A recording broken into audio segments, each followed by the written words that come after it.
ఇది Telangana special recipe. First besan flour prepare చేసుకోవాలి. బేసన్ ఫ్లోర్లో కారం, ఉప్పు, పసుపు, జింజర్ గార్లిక్ పేస్ట్, కొంచెం ఓమా వేసుకొని ఒక 15 మినిట్స్ పక్కన పెట్టేసుకుందాం. 15 మినిట్స్ తర్వాత ఈ బేసన్ ఫ్లోర్తో బజ్జీలు వేసుకొని కాసేపు పక్కన పెట్టేద్దాం.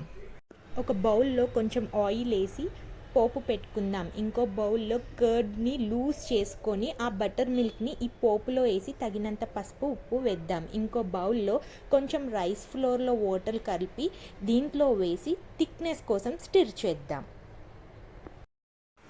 బటర్ మిల్క్ వేసి మిక్స్ చేసిన తర్వాత కొంచెం కొరియాండర్ వేసేద్దాం. తర్వాత తగినంత కారం వేసి మిక్స్ చేద్దాం. ఇక్కడ మెయిన్ టిప్, కారం ఎండింగ్లోనే వేయాలి. స్టార్టింగ్లో వేస్తే పెరుగు పగిలిపోయినట్టు అవుతుంది. ఈ మిక్చర్ అంతా కొంచెం బాయిల్ అవ్వగానే మనం వేసుకున్న బజ్జీలు వేసేసి పక్కన పెట్టేద్దాం. ఈ రెసిపీ వండిన వెంటనే కాకుండా 2-3 hours ఆగి తింటే దీని టేస్ట్ సూపర్గా ఉంటుంది. ఎందుకంటే ఆ టైంలో బజ్జీలు బటర్ మిల్క్ని అబ్జార్బ్ చేసుకుంటాయి అండ్ ఆ చారు కూడా థిక్ అవుతుంది. ఎంజాయ్.